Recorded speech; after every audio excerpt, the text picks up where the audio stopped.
Thanks very much, Ian. I do have a couple documents, and I think we left on everyone's chairs the highlights version of the implementation plan. It is available online as well as the full document. But first, I just want to thank the organizers, the North Shore Streamkeepers Association, for the invite today, and for the amazing turnout. I have to say, especially with the weather and things, I've never doubted the dedication of. I've had a few meetings now. Zoanne's brought me out too, but the dedication of streamkeepers across the province is never ends to surprise me. Just your level of dedication, and as Minister Wilkinson mentioned, I think we were really fortunate in BC. It's quite a unique program that we have here. Supported, I know there's a few staff here from our Salmon Enhancement Program, but it's something pretty special and magical that we have and have had for a couple of decades now. So what I wanted to particularly talk to you about today was the process that we've undertaken over the last couple of years to collaboratively develop this, what we call the Wild Salmon Policy Implementation Plan, and just recap a little bit the process that we went through, because I think it gives you a sense of the spirit and intent that we want to kind of go at this idea of implementing the policy and sustaining and supporting our wild salmon populations. And it picks up on a couple of comments the Minister made around needing to do this in partnership. And then I know we want to get into some of the details, and so talk about some of the key elements to the plan. And then hopefully, I think the idea with the panel is to have a bit of a dialogue around how can we as a department work best with your organizations and yourselves and vice versa. So that's the idea.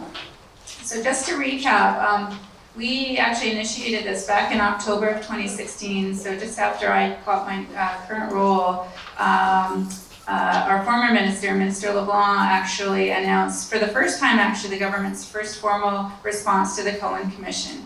And at that point, I think we had about 35 of the recommendations sort of underway of the 75. And one of the ones that he highlighted with that first formal response was that we were going to initiate a collaborative process for developing this implementation plan for the wild salmon policy. And I remember I asked Lynn and Zoe how familiar people would be, and I don't know if this looks familiar to folks, but this was developed back in 2005. It's the Wild Salmon policy document itself. It is unique to the Pacific Coast. There is work on the East Coast to do something similar, but they're far behind us. They're catching up. But this in itself was actually 5 or 6 years in the making, and I suspect some of you who've been at this for a long time were maybe part of those conversations back with the department, with science, academia, First Nations, and stewardship organizations like yourselves to develop that. So when we went out in that fall of 2016 and over the winter, we asked people, well, how should we even go about doing this implementation plan? And interestingly, one of the things we were first looking at was actually reopening up the policy. It was 13 years old. We thought maybe it needed updating. And we heard very loud and clear that people didn't want us to mess with the policy, that in a sense that we had gotten it right with that much work, and we just needed to get on with implementing it. So that's sort of what we did. Working with a few key partner organizations, we came up over the spring, summer of 2017 with a first draft. And then some people may remember we had public meetings in Vancouver, there was one out in Chilliwack, and it seems like the ones in the Lower Mainland were especially lively. There's a few things going on with aquaculture and pipelines and that, and so a few people found other opportunities to come talk to us about sort of things related, but so on the sidelines to salmon. But we had some really good discussion, really good feedback on that early initial draft. And then we came back in the fall of 2017 through the spring of the next year, actually to consult we went out and consulted on it. And I think we had over 30 meetings across the province and up in Whitehorse, because the plan does apply to the Yukon as well. And then I think we had over 300 submissions online, and about Amy from my office, I think that's about right? And it's amazing amount of feedback, and I'm not surprised, but amazing amount of input and comment onto it. And so then we've come back. We now have it, as the Minister Wilkinson mentioned. He launched this back with the launch of the International Year of the Salmon back in October, along with Premier Horgan in Vancouver. And now we're into the final phase, which is getting on with it and implementing it. So that's what we really want to talk to you today is, again, in this collaborative spirit, how do we want to move forward? Let you know what we're planning to do, as a department, what we're committing to, what we're going to be measuring and tracking ourselves against, but talk to you about how best to work with your organizations to move forward. And I just thought, just before I go on, in terms of the original policy, people may not remember, it's really about restoring and maintaining healthy and diverse salmon populations in their habitat. And back in 2005 when it came out, that was a pretty radical shift of recognizing the ecosystem-based nature of salmon and that you can't take salmon out of its context. So that idea of not only of maintaining safe habitat and ecosystem integrity was kind of a new idea. We sort of were already working under the premise of needing to manage fisheries for sustainable benefits, the other theme.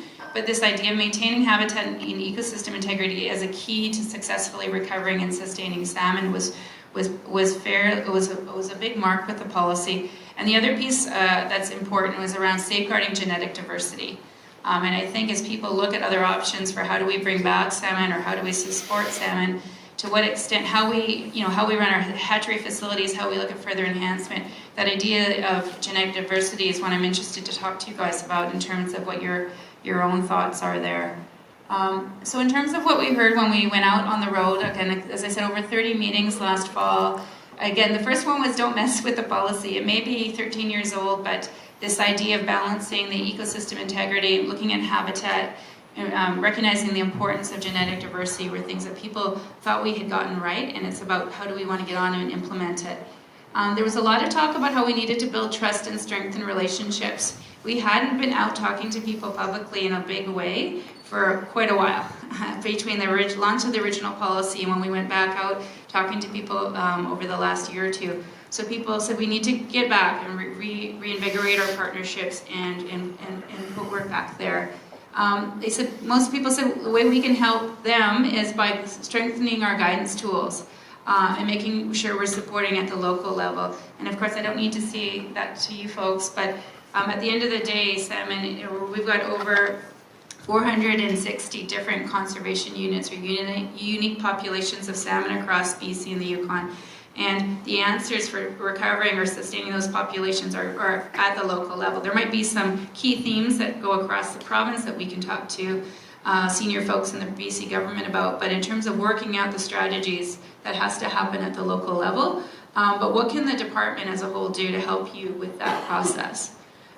People wanted us to explain governance. Who do we talk to about what? And we'll get into that a little bit today. Interestingly, in the Yukon, where they've got most of their comprehensive claims treaty negotiations have been settled, we were pretty clearly told that they didn't necessarily see the policy as applying to them. They agreed with the broader objectives, but they have a much different way, a different process for collaboratively and co-managing fisheries in the Yukon context. And so they wanted to make sure that we capture their unique context in the report or in our plan. And there was, again, linking back to this idea of strengthening guidance tools and partnerships, the idea of better access to data and tools again, and the idea that it's great that the department is rebuilding its science capacity and has a number of different groups across the region working on whether it's stock assessments or research. But how do community groups, how do other organizations get access to that data? And is it easily and really ready to use? And then interestingly, on the one hand, people said don't mess with the policy. On the other hand, people wanted us to start talking about how does aquaculture interface with wild salmon, which we didn't really cover in the 2005 policy. How does the SEP facilities and hatcheries and enhancement interact with wild salmon? And are we doing that in a precautionary way that mitigates impacts? Exciting pieces around the new Fisheries Act changes that we are hoping will come into force, definitely within the life of the implementation plan. Things like Sarah, and unfortunately just how many of our salmon stocks are being assessed right now by COSUIC, which in a way is, it's not a good thing in itself, but on a way it'll bring a focus and attention, and the Sarah legislation triggers certain things to be done when that happens. Steelhead is a big issue that we still don't capture, because of it being provincial jurisdiction largely, we don't capture in a big way in the plan, but we do try to acknowledge the linkages there. Habitat, and then people were really interested, what are we going to do with what we call red CUs, which are where we know already that that population of salmon is in rough shape and needs some pretty intense and direct support. So where we landed, as I said, it's an implementation plan for the original policy, but it's really looking for a 5-year period of what's DFO's action plan. And it specifically outlines 48 activities. At this point, we're hoping the list is going to grow, but right now there's 48 specific activities the department's committed to working on over the next five years. And one thing I always try to highlight is we're not saying that we're just getting going now on this. We've been at this for 13 years, but we want to do it in a much more focused way with the idea that what gets measured gets done. And from an accountability perspective, outline clearly what we're planning on doing, when we're going to get it done by, the timelines, and how we're going to report back to people. And so that's, I think it's just the idea of taking the spirit of the policy, but now making it a little more concrete. And interestingly, again, the idea that keeps coming up and again is that one of the key themes there is the need for more common guidance and standardized methods, so that we're doing great work in pockets of the province, pockets of the region, but how do we make that the norm everywhere? And I'm interested, I know there's some amazing examples here on the North Shore. Sandy was telling me about, I think it's Seymour Creek, is it, that 25 years worth of data collection and data sets that is actually in a format, and working with our stock assessment staff to bring that into the department. How do we replicate that? And where is it not working? And if it's not working, why? And anyway, those are the kind of things that you'll see throughout the plan. So the original policy has 6 strategies, and again, people really wanted us to stay true to those. But we thought for it simpler, and again, just in our current context, to think of it in 3 big themes. One is assessment.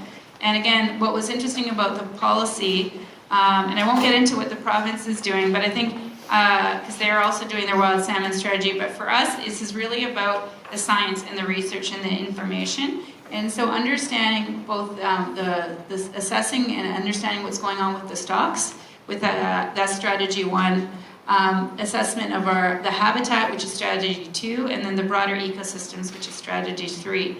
That certainly goes outside of the mandate of just the Department of Fisheries and Oceans, but really we realize for sustaining salmon stocks, you really need to understand all 3. And this is probably the area where we did the most work over the last 13 years, but we still have more to do. But where we really are excited about moving into more of, and again, looking for your thoughts and ideas on how best to do that, is around how do we now, with that information, maintain and rebuild stocks, particularly ones that we call in the red zone, where they're endangered or in rough shape. And so strategy 4 talks about integrated planning and the need for strategic planning, and where we've seen the most success often is at the local level. I'm interested again in hearing some from the Lower Mainland here. I know a couple I use often as examples from the Vancouver Island around roundtable processes. There's a really neat one happening around Port Alberni, where you've got First Nations, commercial industry, local community groups, stewardship groups coming together, making decisions as a community really around their watershed. But I'm sure that work is also happening up here. I understand one of the things that happened with the big slide was, again, that all levels of government coming together. And I think that at the local level, often you're in the best place to bring us as federal government and provincial government and local municipalities to the table. And then once you have those plans pulled together, actually moving into action, which is strategy 4. And I think Minister Wilkinson mentioned a couple of the new tools we're pretty excited about. The new BC Salmon Restoration Innovation Fund may be one. The new Nature Legacy Sarah funding is some that the federal government or the provincial government can bring to the table. But we know from practice that a lot of that work, there's many sources of opportunity for bringing people together to look at rebuilding salmon populations. And then the last one's accountability, which is a bit of a bureaucratic term, but basically it's really trying to get at transparency and being really clear with people what we're doing and why we're doing it and how we know when we'll get there. And it's not to say that out of the 48 activities we're going to necessarily, we may not necessarily hit all of our marks on the deadlines and timelines we've set, but we will be reporting back on an annual basis how we're doing. And if it's we need to mitigate somehow and do something differently, bring more people in, or often the projects are going to lead from one to the next. Once you open up one issue, sometimes you realize there's 3 or 4 other pieces to it that need to be done first before you can proceed. But that's part of accountability, is just talking about it and being plain and ensure that people can see the progress we're making going forward. So as I mentioned, 48 activities all in all. This is sort of how they break out in terms of Assessment, as I mentioned, is almost half of them at 24, 16 around maintaining and rebuilding salmon stocks, and then the last on the planning side, another 5 around the actual program activities, and then 3 specifically around reporting and accountability. And I just thought I'd highlight a couple of examples from those, just while we just stay on this slide, that might be of most interest to yourselves, particularly folks from the Streamkeeper groups. One of them is around prioritizing methods for assessing and monitoring CUs.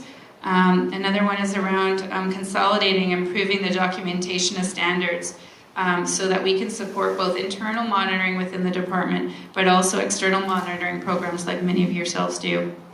And improving our data sharing. So there is a government open data portal.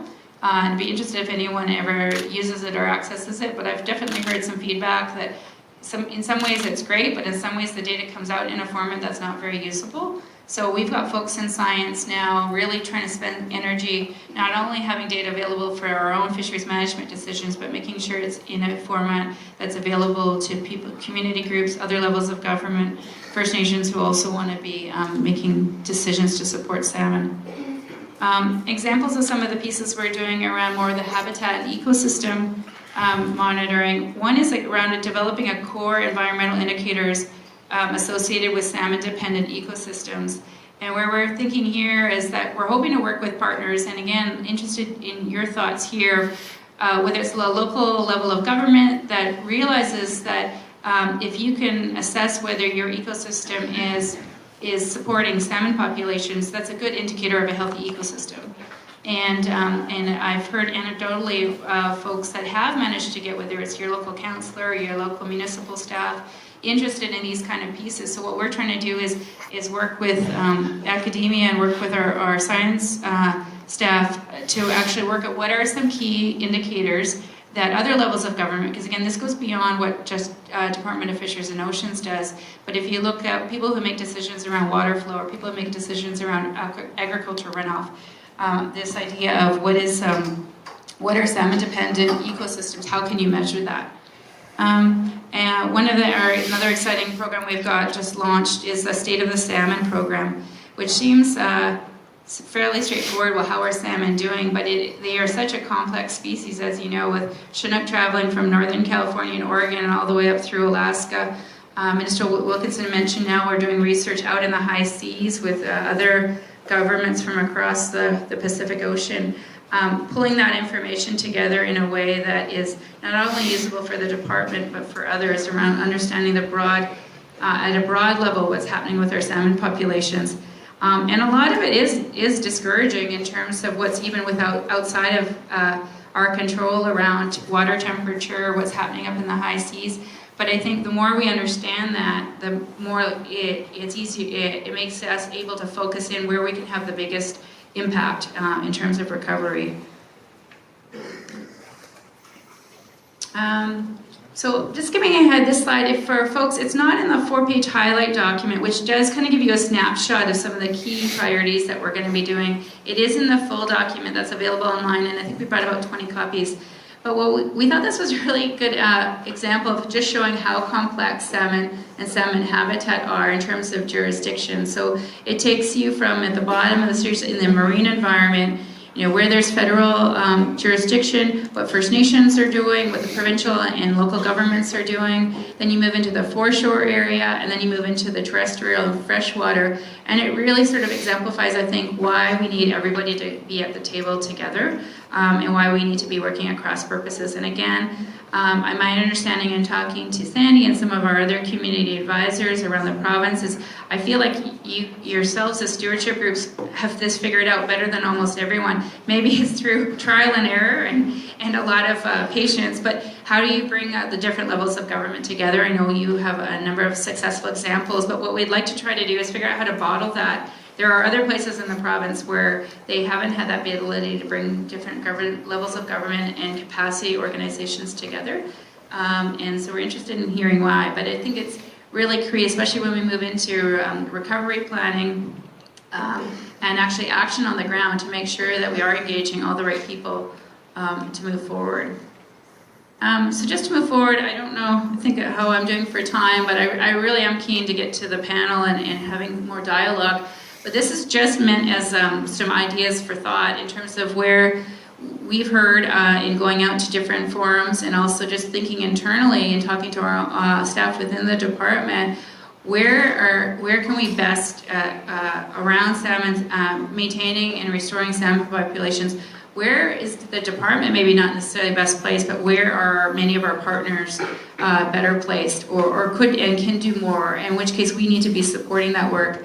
One is on the assessment side, again, this idea of data collection, and whether that's around monitoring of stocks themselves, or water flow and habitat and ecosystem monitoring. Again, this idea of doing better at data sharing, and actually looking at doing further assessment and science work in a collaborative way.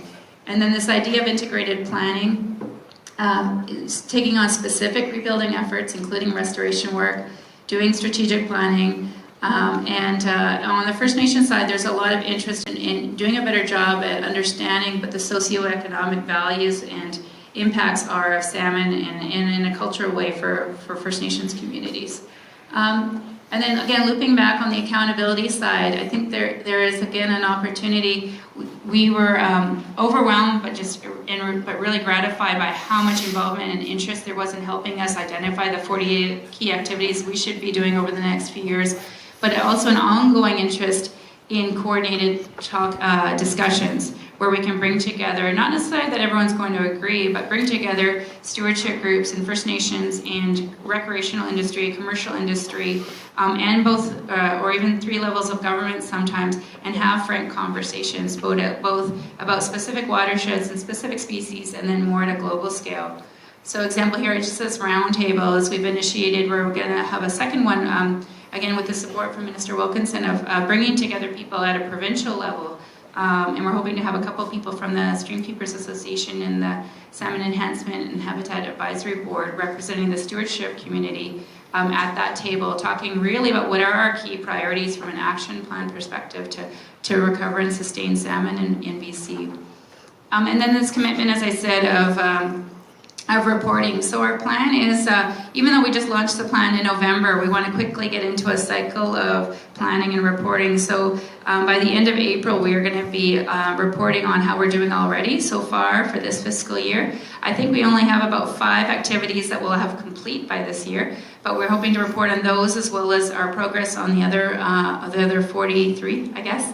And then we will be doing that on an annual basis, and then with the idea of in 2020, we are hoping by then to have not only the Fisheries Act changes to the Act implemented and ratified, but actually implemented or underway. And we're hoping to reopen the plan and add in new activities based on that new programming and new policy work that will be coming out from the new Fisheries Act. And then in 5 years, at the end of the plan, taking stock of how did we do. We made a meaningful impact, and are we making a difference? And again, that will go back to evaluating the work of the department, but more and more we're recognizing that the work of the department is really contingent on how well we're working with others. So just to close off in terms of next steps, as I said, we're really trying to emphasize delivering on key activities, reporting on how we're doing, and strengthening our partnerships. And with that, we're wondering what you'd like to see best in terms of a collaborative process. And I'm really interested in whether it's here or offline.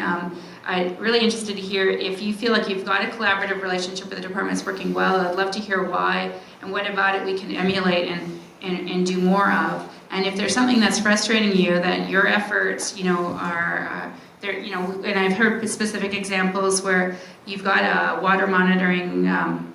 Or you're monitoring either whether it's salmon itself or some kind of ecosystem or habitat monitoring you're doing of your own streams and watersheds, but you can't figure out how to get that information to the department, or the department, you're not able to get the information you need from the department to inform how and where you do that work. Let us know, because that's what we're trying to do. We're trying to unblock those blockages as we move forward.